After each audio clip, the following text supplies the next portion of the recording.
my door. Okay. While you're doing that, I wish to welcome everyone today to our webinar, Bullying Prevention Equity Assistant Program. Mr. Dillingham will be back with us here in just a moment. We thank them at Equity Assistance for working with us. Mr. Dillingham, it's all yours. Good afternoon. I want you all to know that it is a great opportunity and a pleasure for the Equity Center to have this opportunity. It's not often that we have an opportunity to conversate or to provide some information to parents in a proactive manner. By that I mean most of the time when we have contact with parents, excuse me, contact with parents is after the fact.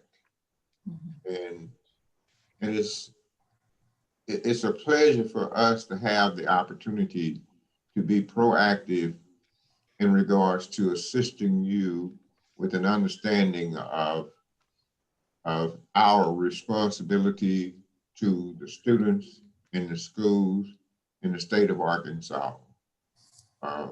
We take every situation as an individual student situation, but we also apply much of our effort to be certain that a situation that is negative, a situation that is not supportive of what's best for all kids, an opportunity. Nothing we say today is to reflect on a particular school or a particular administration or a particular person. This is the law. This is real situations that happen in our schools, and you are real parents and you have real kids, and we care about all of them, and we care about you. So when we come to you today, I want you to feel comfortable, because we're going to try to feel comfortable. And the length of time that we have, we may not be able to cover everything that we would like to in terms of sharing things with you. But I want you to know that we are not legal. I say not legal, we're not attorneys.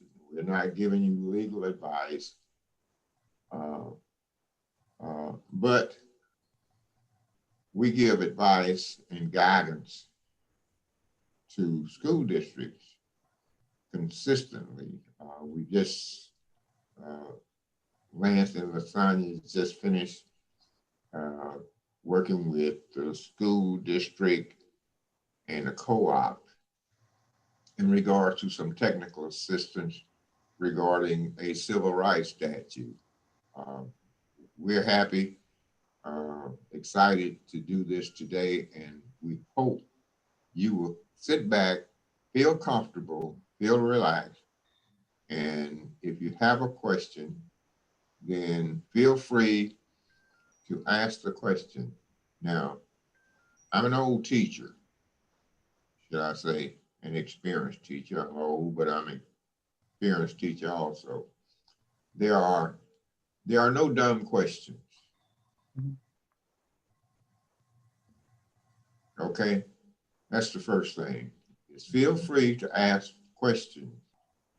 And the second thing is I don't know about Lance, but I don't try to tell you what to do, because I have a wife and I can't tell her what to do. I try to avoid that too, but in a lot of different situations. That's Okay. yeah. But we try to help, we assist, and we're not telling you what to do, but we're telling you about the law and what schools must do. And everything we say today is to assist you as a parent and assist the school as a educational public school for all children plus yours. So Miss Daisy is really the head guru of this afternoon session, and she's going to start it. And we have Lasagna and Lance as standbys, and she and I will try and give you some very, very, very, very valuable information. And at the end, you will see our contact information. So if we fail to give you enough of what you think you'd like to know or need, then you may feel free to contact us. Daisy? Yes, thank you. My name is Daisy Reyes, and I am a program advisor here at the Equity Assistance Center. And Lance and Lasagna are going to be manning the Q&A, so please feel free to ask questions there, and they'll be answering as we go along. So the first thing we're going to look at is what bullying is in law. We figure if you're going to, you have to have a clear understanding of what the bullying definition is in the law. And there is no federal law that directly addresses bullying. This is very important. The reason why it's important is that bullying laws vary by state. So we need to look at our own Arkansas law, which can be found in Arkansas Code 618-514. According to that code, what is bullying? First of all, bullying is intentional, and it involves using harassment, intimidation, humiliation, ridicule, defamation, or threat or incitement of violence. So it must involve one of these components. Now, you might ask, okay, does bullying have to be repetitive? That is a question that is commonly asked to us, does it have to be repetitive? Well, like we said in the previous slide, there is no federal law that directly addresses bullying. So if you were to look at stopbullying.gov, which is a great website and a great place to get resources on bullying, right? But if you look at their definition, it says that bullying must be repetitive. But according to our Arkansas law, there is no verbiage within any of 618-514 that says it has to be repetitive. The only thing that it does say is in response to harassment. That harassment means it's a pattern of unwelcome, okay? So in harassment, it does have to be a pattern, but for all the other words within it, it does not have to be repetitive. So also, bullying must be initiated by a student. So here's a question that we have there. It says, can a teacher be a bully? Well, according to the code, the answer is no, because bullying is initiated by a student. Well, wait a minute. Does that mean that the teacher can treat the students however they want to? No, no, that's not the case. But if you were to call our office and say, the teacher's bullying my student, it would not fall under bullying, but that is something that could fall under a different unit here within DESE. But in order for it to be bullying, the legal definition of bullying, according to the Arkansas law, is it must be initiated by a student, and it is either directed toward another student or directed toward a public school employee. So it can be that a student does bully another employee, but it cannot be vice versa, where it's an employee bullying a student, okay?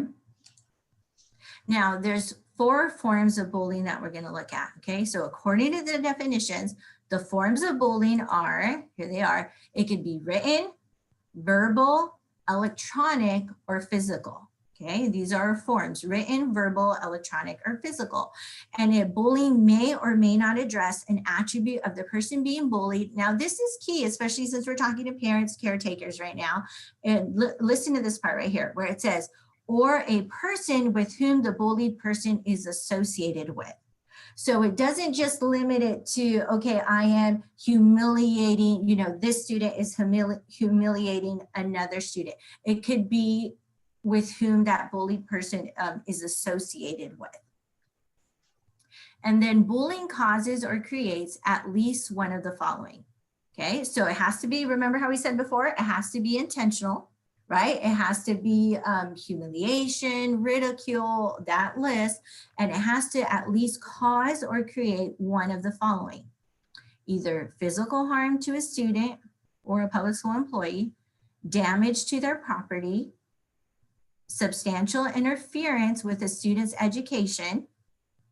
And when we look actually in the law, and I'm going to pull it up, there is a definition for substantial interference that in case you're wondering, okay, well, what does that mean, substantial interference? Who's the one that determines what that means? Well, it is defined as there at least one of these has to occur where there's necessary cessation of instruction or educational activities, inability of students or educational staff to focus on learning. That's interesting. Severe or repetitive disciplinary measures are needed in the classroom or during educational activities. So these are all definitions of what substantial interference means, right? And then as we go through the list, there's hostile educational environment, and then last, substantial disruption of the orderly operation of the public school or educational environment.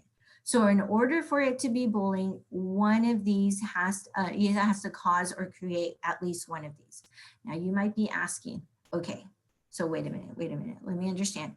Are you telling me that my student has to be physically harmed in order for it to be bullying? Well, let's keep going, one more slide. It has to be actual or reasonably foreseeable. So it either had to actually happen or it's reasonably foreseeable that it could happen, okay? So I know that was a lot of things that we talked about, but it has to be intentional. It has to at least cause one of those things, and it is initiated by a student. That's probably some of the key components of what we talked about so far. It has to be initiated by a student. Now, when we look at cyberbullying and the definition of cyberbullying, remember there was those 4 forms, right? Bullying comes in 4 forms. When cyberbullying is bullying in the form of an electronic act, right? So there was physical, there was verbal. If it's in an electronic form, that's what cyberbullying is. And if you just skim through that definition, it's very similar to the other things of bullying. That's why the easiest way to put it is just cyberbullying is bullying in the form of an electronic act. Okay, so that's all we've talked about so far is what it looks like in law, right? Now, Mr. Dillingham is going to talk about what it looks like in actions. Daisy has been speaking with you in regards to the law.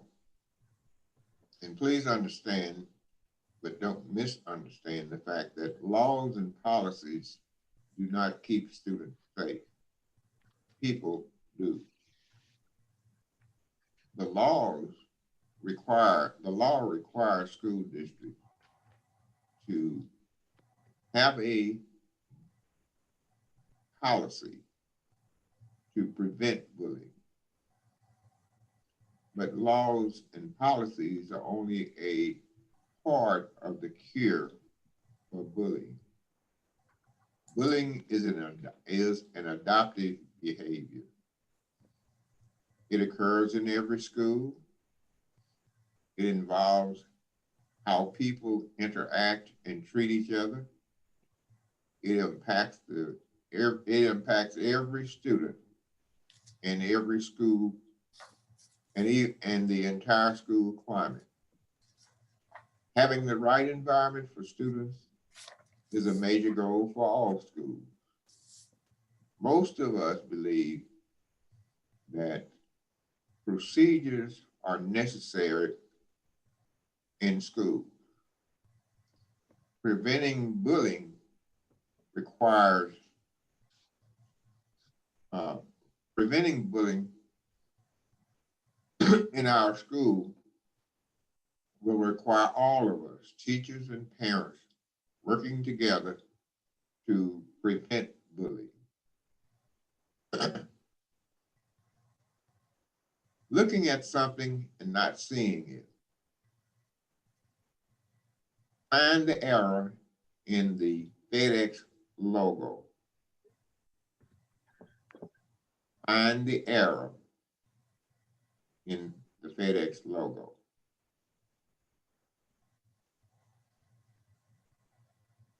You find it? It's between the E and the X. The reason for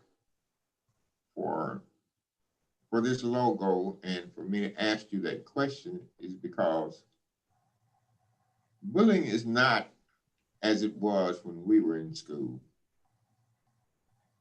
It's different now with technology and with students, young people playing logo and especially texting on their text messages. They don't, my English teacher would be very upset to see how some of our students are communicating and not using complete sentences. Some of our teachers are looking for bullying, but not seeing it any more than you were able to see the error in FedEx. I know you've seen the trucks many times go up and down the street, and you never noticed that there was an error in FedEx. You know that only about 35% of the students who are bullied will tell an adult. Adults themselves are aware of about 4 to 5% of the bullying that occurs in school. Bullying is observed by 85+ % of the students in our school. 27% of the bullying of students report that bullying happens in the classroom with the teacher present. Many students who bully are the students that are well liked by students, and they are well liked by the teachers. It's because we don't know and we can't see what bullying is now. It's like The Blind Side. If you drive and you know that, well, some of you may have those modern cars that, you know, you've got a little light or an indicator that indicates that someone is on your blind side. If you didn't have that, you wouldn't, many times you wouldn't recognize and realize that a car is on your blind side. I had a friend who always wrecked his car, and then he would drive in the city and stay on the blind side and have someone to pull over into his lane. And then he was able to get his car repaired because it's difficult to know what's taking place on the blind side. I'm telling you, the students know what to look for and where bullying and what bullying is. And the teachers and the adults we are having a difficult time identifying bullying. Is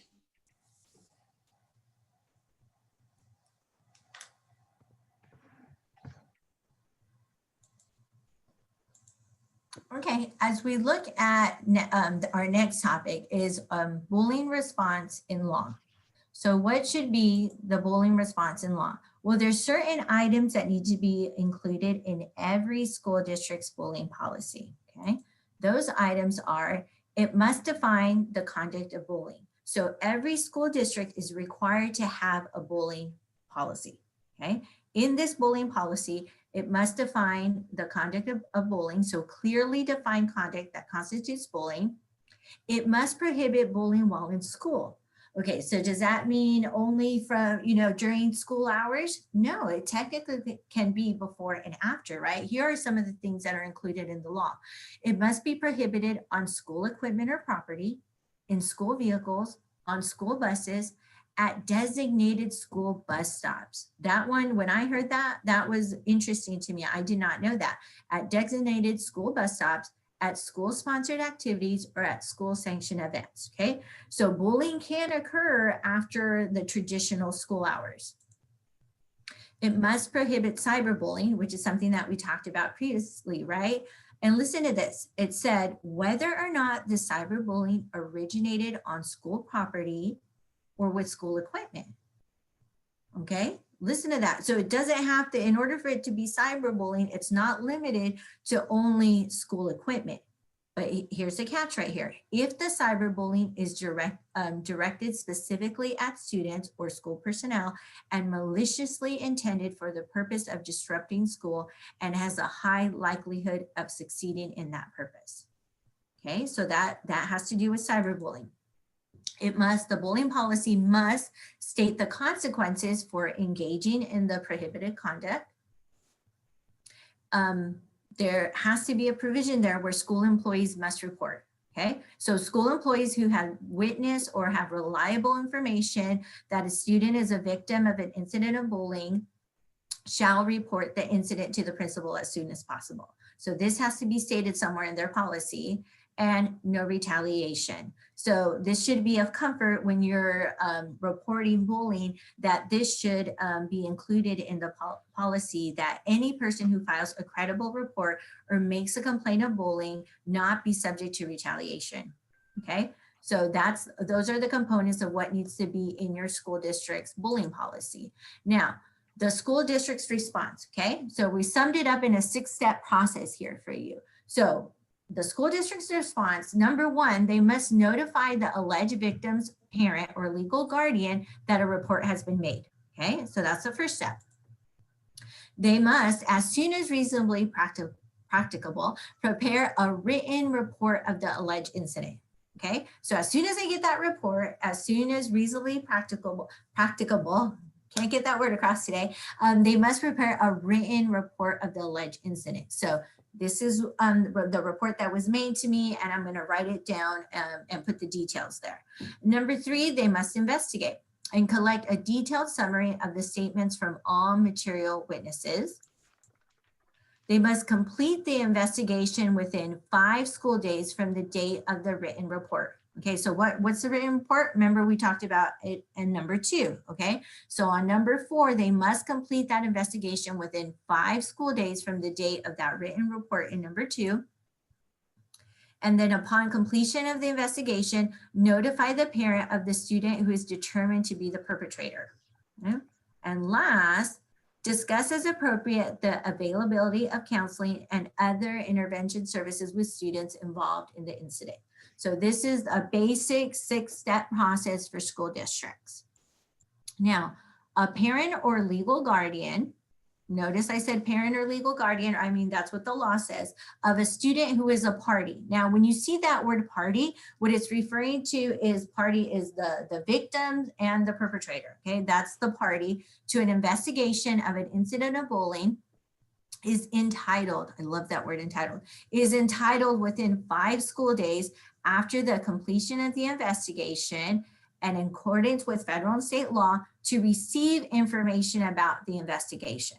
Okay, and we're going to follow up on the next slide, but I wanted to just pause for a moment and have Lance talk to us about this verbiage right here. And in accordance with federal and state law, what does that mean, Lance, when we see Yeah. that? So what that's talking about is, well, many things, but the thing that really becomes most applicable here has to do with Family Education Rights Privacy Act, otherwise known as FERPA. That is a law that has to do with record keeping. It's a record keeping act, meaning that you as a parent have access to your child's educational record, and that the school does, and individuals in the school as they need to be able to educate your child. But not that everybody and anybody has access, and definitely with outside of the school, they don't have access. So you'll see in this, one of the things it talks about is whether or not a consequence has been taken or actions taken, but it doesn't specify to you who the action was taken against or what action was taken. And that is important because administrators cannot give you information about another person's child, and vice versa. They can't give information about your child to another parent. And so they have to balance those and what they can and cannot share. Now, there's some exceptions in the latest Title IX rules, but that's not what we're talking about here. For vast majority, just being aware that administrators, schools, teachers are not supposed to be sharing, by law, names and specific information relating to a child that is not your child. So can they give like kind of general information, or like, Yeah, for example, when it, yeah. Here's what I would do as an administrator. I would tell a parent and I would say, look, number 3, I'm supposed to tell you whether action was taken. Action has been taken based upon this. I cannot tell you specifically what I did or who I did this to. Your child knows who did it. They can share whatever they want to with you, but I can't. What I can tell you is, here's the handbook and the policy and the procedures that happen whenever bullying happens. And these are the steps that are supposed to be taken and the types of consequences that can happen. I follow the district handbook. Beyond that, I can't tell you specifically what I did with that child, but I can tell you I follow the handbook, and here are the things that can happen. And if something more were to happen again, I will follow the handbook on the next level in increasing the consequences that go on. And so that's a big thing. And it becomes with a parent, I know I'm kind of jumping a little bit, but one of the things that happens is most of the time when we deal with incidences, they stop, they aren't go. But when you get in bullying, sometimes something will happen again to the child. And the child is nervous, or the parent, they don't want to say more, or the school didn't do anything because it's happened again. Well, no actions were taken. And then we do everything we can to keep it from happening, but people are still individuals that can make their choices. And that's when I tell students, this is when you speak up more. Because if it happens again after I've done this, then I'm going to take an even harsher stand, because that's what happens in our policy. Now they've retaliated against you because of a protected right to tell me that something's gone on. And so, most of the time it ends it, but there are times it doesn't. And talking more is important. So. Awesome. Thank you. That was really helpful, Lance. And then as we're looking at the 4 things here that parents and legal guardians are entitled to, if you notice, I think I could see it twice, that those 2 words, credible report. You see that credible report coming up there a few times?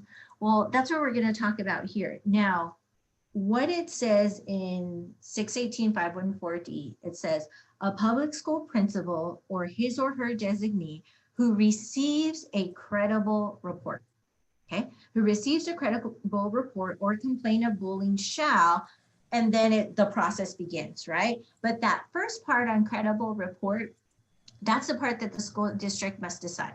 And when we hear the word credible, I mean, if you just Google, definition of credible, what does that mean? It's able to be believed. So as long as the school district is able, that they hear this allegation and it's able to be believed, then the school district is supposed to respond. Okay, so that's where that credible report. I have heard sometimes where they'll say at the end, the report was found to be credible.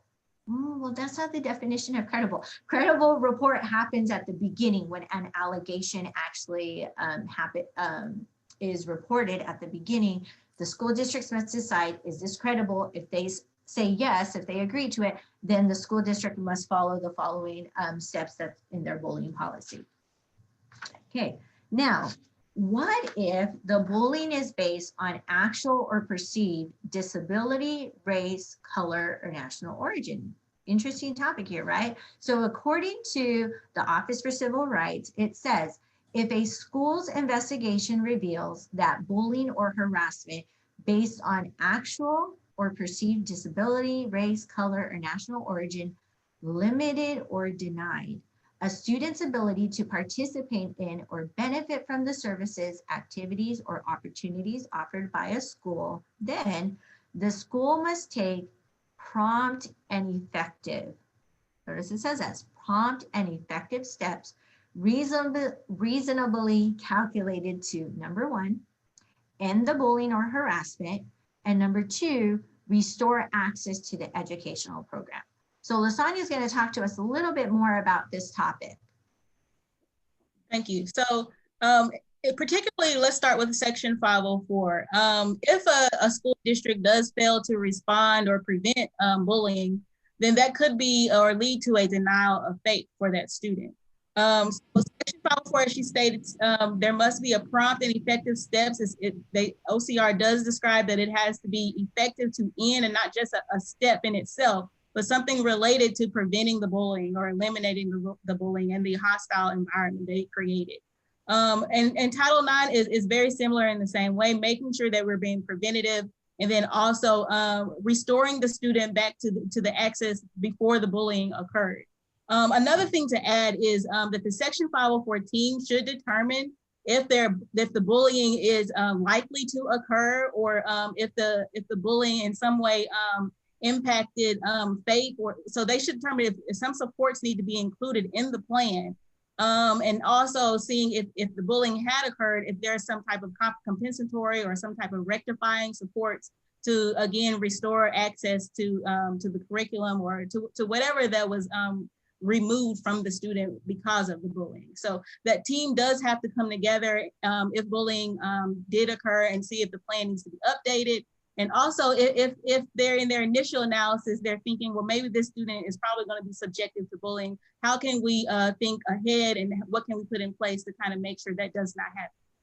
Mm-hmm. Great point. Thank you, Lasagna. Now, Mr. Dillingham is going to talk to us about the bullying response in actions.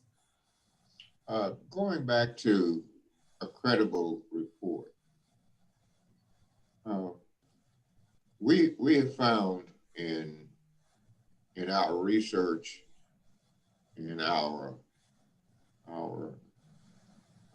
contact and communication with students, that it's difficult for a school district to find sufficient and credible information from students to immediately proceed with a investigation, because most of our students, should change that. Do you know that so many of our students do not trust to report bullying to adults? Do you know that 35% of the students who are bullied,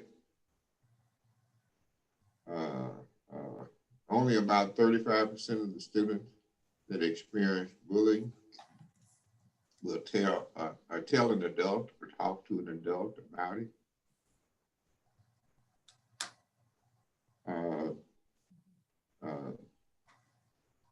I say adults. Now, I'm speaking in terms of teachers and parents or guardians.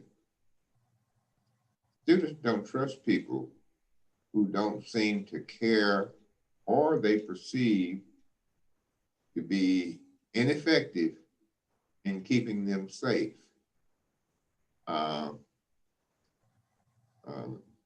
It's not that they don't believe that you care or that you love them. It's just the fact that bullying in school is a different monster. And we go back to the FedEx. So many times we don't know what we see bullying and don't know what we're looking at. We don't understand bullying. I told you that so many of the students reported that bullying occurs in the school, in the classroom. It's not that the teacher is ignoring it. It's not that the teacher doesn't care. It's just that the teacher doesn't know what's taking place in the classroom and they don't recognize bullying. So, so in our research and our data, we find that the adults only know about 4 to 5% of the bullying that occurs in school. It's not that they don't care. It's just the fact that they don't recognize it. They don't know bullying. Bullying has changed. Students say very little or nothing about bullying because they are afraid that they will become a target. They will be the next to be bullied because a lack of trust that a credible report from them is going to be accepted because we're looking at the obvious old bullying. Bullying has been around for a long time in our schools. And it's because for so long we relied on the law and the policy to take care of bullying. There is no law or policy that's going to take care of bullying without us being proactive. And that's us, meaning you as parents or guardians and us as educators. How to respond to bullying. Suggestion, no demand, not in the law. The first thing I would say is communicate with the student. Let your child tell their side of the story. Let them tell it as many as 3 times. And you be a listener. Don't get ahead of, don't go to asking questions. Let him tell the story or her tell the story. And then even if you have to say it, tell me again what happened. Tell me one more time what happened. Be a good listener. Let them tell everything they want to tell you, and then ask them, what else? Is there something that you forgot to tell me? Is there more? It would be your responsibility, as well as the school, to track, when we talk about document and tracking, ask questions. When did this first begin? Then ask the question for a clear understanding. What would you like for me to do? Does that mean you can do it? No, but you're going to find out, not necessarily, but you're going to find out, going back to trust in adults, that sometimes students realize that parent can only make it worse when they go to the school in a certain way, when they approach the school in a certain way. Then ask your child, why didn't you report it to someone at school?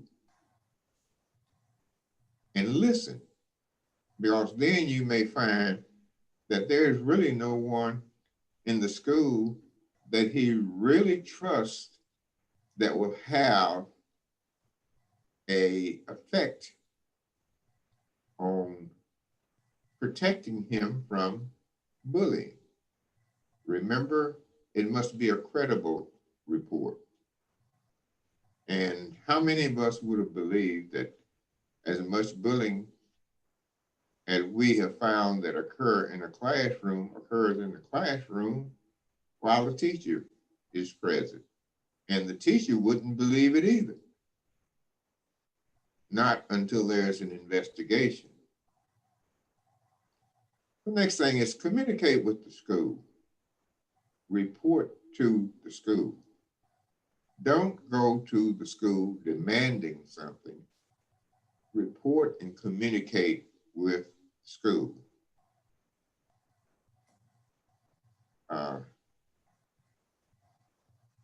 Communicating and understanding is the best thing that can occur between parents and the school.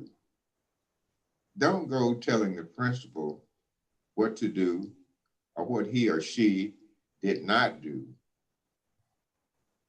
Don't tell the principal that they are responsible for punishing a student that's a bully. Remember, there has to be credible information. And if schools knew where to look and what was taking place in regards to bullying in the school, they would have addressed it before your child experienced bullying. We work with schools in regards to compliance with bullying law. We work with them in an effort to prevent bullying. And I will say, I'll ask you, if you get the flu shot, is that 100% assurance that you're not going to get the flu? So everything that you can do to prevent getting the flu doesn't necessarily prevent you from getting the flu. I could tell you a remedy that always prevented my two sisters and my two brothers from getting the flu. It's something called, somebody help me, because it was this big ugly bottle with a fish symbol on it. Cod liver oil. And if you take that cod liver oil in the morning before you go to school, you would come home still smelling like cod liver oil, but you were very unlikely to get the flu. So bullying is a bully. Bullying is a bully. And I would say to you, we have to, adults, we the school, we must realize and accept the fact that we must put forth every effort to prevent bullying. I say to schools, an ounce of prevention is more valuable than a pound of cure. And that is a good slogan to take with us as we approach bullying.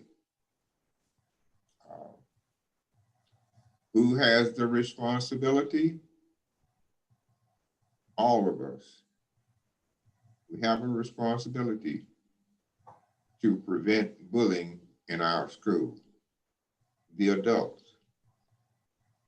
Students are not as trusting in adults as we think or would like for them to be. And I want to clarify to you parents,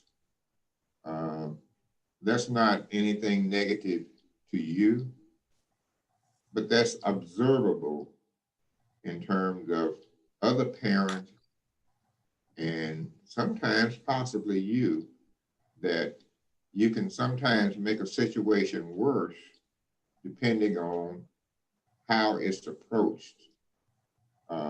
Go to the school and suggest to the school, talk with the principal, the person in charge. And if you have some good suggestions, share it with the principal. Don't share it with everybody in the office.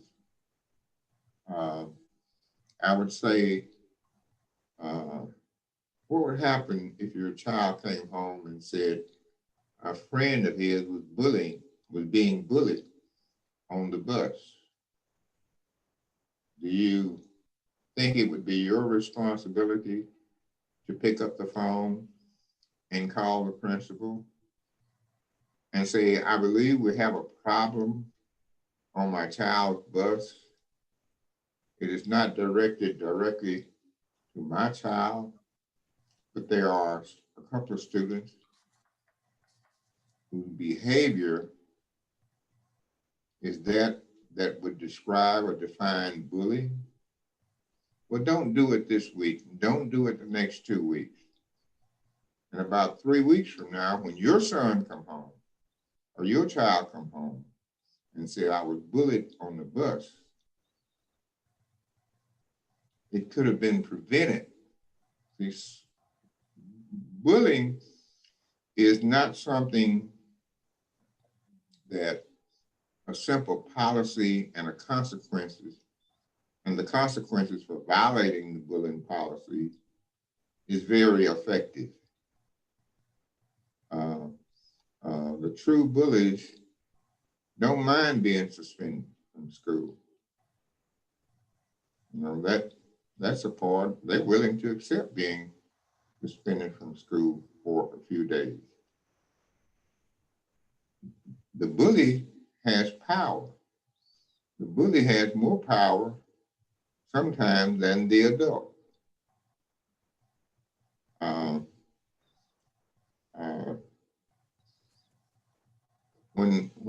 When we look at the responsibility, remember that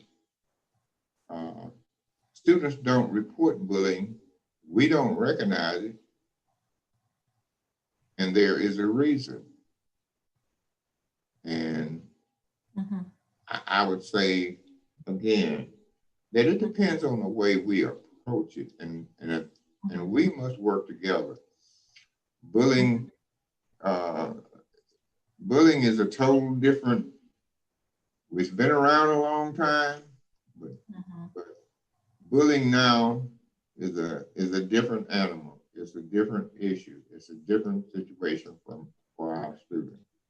And it's affecting our students different. It's causing our students to respond and respect adults different. Now we're going to be looking at who has a responsibility at the school level according to the law. Okay, so when you look at the school district, level, they are to report discipline, adopt policies, and provide training to school employees. If you notice, it doesn't say provide training to teachers. Okay, it doesn't provide training to the administration. It says to provide training to the school employees. And in the first bullet under report discipline, once each school year, superintendents need to report to the school board at a public hearing the number of incidents of bullying reported and the actions taken. So once a year, this should be happening at your school district where the superintendent gets up at a public hearing in front of the school board to present that information. And at the school administration level, they are responsible for establishing a reporting protocol. So what's the protocol? If we have to make a report, who do we make that to? They're responsible to establish that. An investigation protocol and the record keeping. Now, remember prior we were talking about that when they receive a credible report, they're supposed to, as soon as reasonably practicable, write a written report, right? So that's one aspect of it. And then at the completion of the investigation, they are supposed to get a written record, right? So there's these two documents that should be happening, and that's part of the record keeping. At the school personnel level, they're supposed to understand the bullying policy, spot bullying, and be able to report it, okay? And I did want to make a point to add this this part on here, because the school counselor at your local school has a responsibility also as it relates to bullying. And that happened in Act 190 of 2019, where they are to support prevention. And that mainly is providing strategy to students who are being bullied, or to those who could provide support to a student who is being bullied, provide and that's in supporting prevention, provide strategies, and supporting the teachers to recognize and address bullying behaviors. So these are all individuals within your local school district that you can go to ask for assistance if there's a bullying situation. Now, the bullying notice. I don't know if you've noticed, but most schools do have, when you walk in, usually it's like as soon as you walk into the building, there's a sign that says no bullying, right? With a slash mark through it, no bullying zone or something along that line, right? Well, according to Arkansas Code 618-514, this bullying notice is supposed to be posted in every classroom, in the cafeteria, the restroom, gymnasium, auditorium, and school bus in the district. So this is something you can ask your child, like, hey, you know, do you have a bullying, like a bullying, no bullying sign, you know, in your classroom? Have you seen it? Just, you know, so they could be on the lookout, because according to 618-514, this is all the locations where they're supposed to be, where it's supposed to be posted. And there's 3 components that are necessary in every bullying notice. So just like I was referring to a moment ago with the no bullying zone and the slash through it, that is not sufficient to comply with the bullying notice requirement, okay? There's 3 components. One of them is it must list what constitutes bullying, that bullying is prohibited, and the consequences of engaging in bullying. So all of those 3 components. So if all you have is a slash mark with a no bullying zone, that would not suffice as a bullying notice. It must have those 3 components.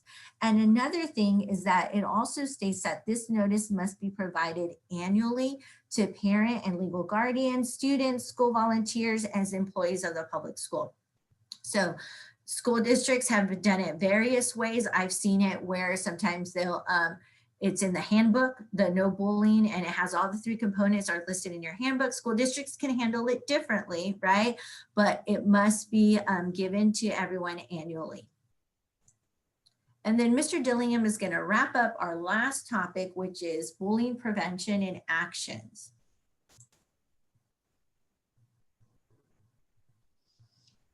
I think I've already stated to you that people keep students safe. Not to say to you, or not to imply to you that schools, policies, and the law is not to be a part of the effort to prevent bullying. If there were a cookie cut or a pattern or a policy that would prevent bullying, all of the school districts in the state of Arkansas would have that cookie cutter. We would have that policy, but we know that policies and laws, they are just a portion of what we need to keep our schools safe and prevent bullying. Now, I'm gonna repeat this, and I hope it's not offensive, because we are going to have to build trust in each other. You need to trust that the school district or the school is doing the best they can, and work with the school in regards to you trusting that they are going to do the best to prevent bullying. And when you report bullying and your child tell you the student is still in school, the student has a right to attend school and to take your word or your child's word that he's been bullied. All I would need to do is run to the principal's office and report that your child bullied me as a student, and I was the first to report it. And if that determined a credible report, your child would be the bully.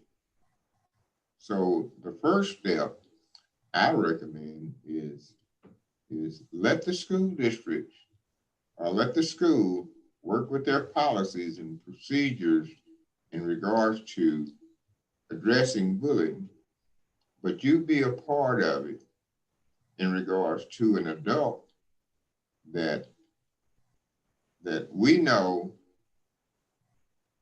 it can have a effect on the success of addressing bullying, a appropriate environment in the school for students to attend school and be safe.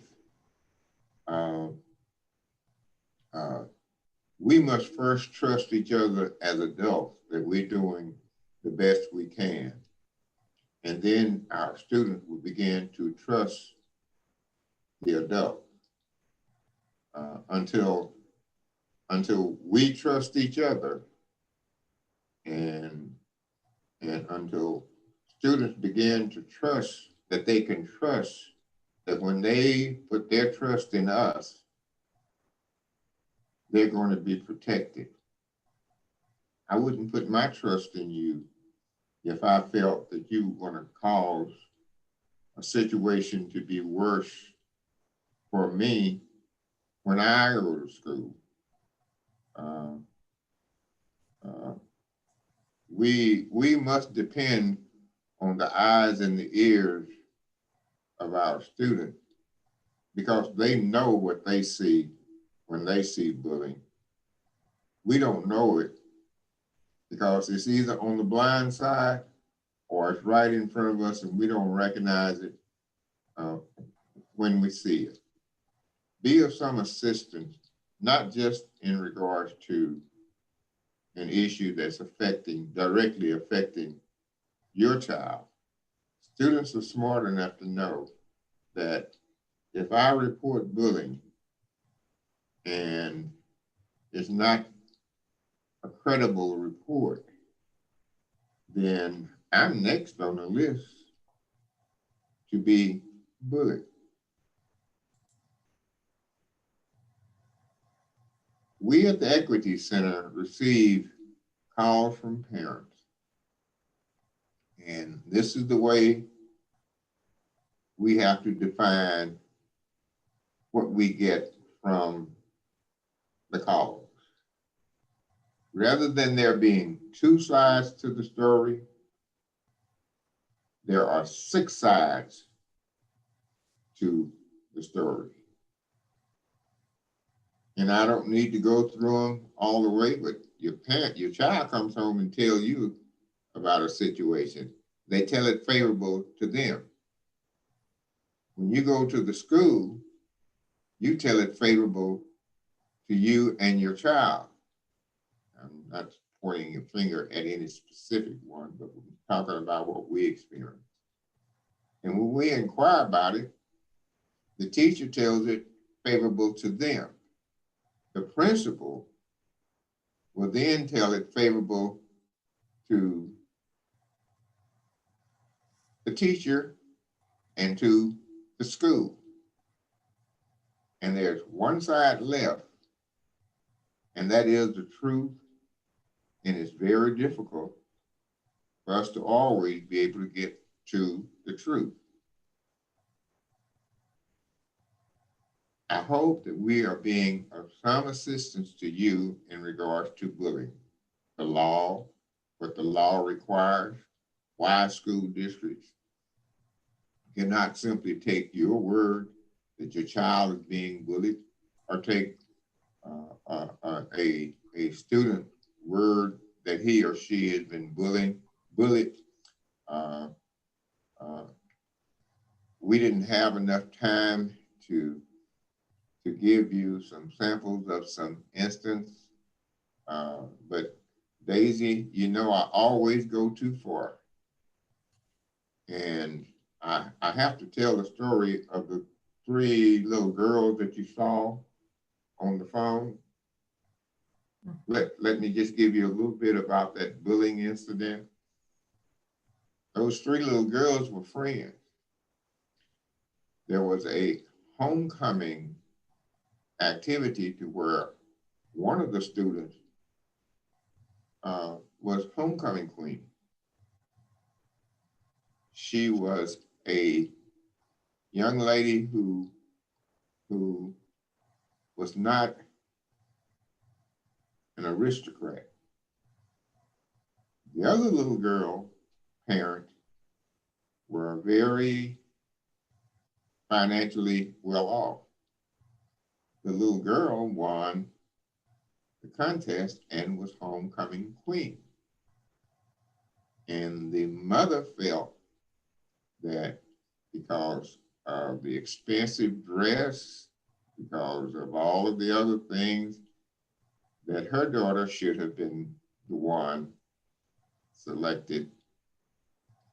She stated that to her daughter in a negative way as a parent or as a person who should have complimented, encouraged her. You know, I can't tell all of it to the point that we investigated and found that that was the problem with the little girls at the school. But you know what topped it off? Was the little boy that escorted the little girl was the little boy that the mother had picked out to be the little girl's boyfriend. And that really, I see you shaking your head. The little girls would come to school and go to the principal and say, we back friends. And the little girls would go home and say, Mr. Principal has given an okay. He's lifted the restraining order. They were restrained from having any contact with each other. And as soon as the parent found out, then the bullying would start all over again. So I'm saying to you, bullying is something that we don't know. We don't know sometimes where it began, and it's difficult for schools to deal with it. That's a big responsibility on schools. So go to the school with a very open mind that the school is doing the best it can, and go with an attitude that I want to help the school, not one that I want to criticize the school for the fact that bullying is occurring in the school. Daisy? Well, that wraps it up, Ms. Karen. Thank you, Mr. Dillingham. Daisy, Lasagna, and Lance. We greatly appreciate the opportunity to collaborate with you by hosting today's webinar on bullying prevention.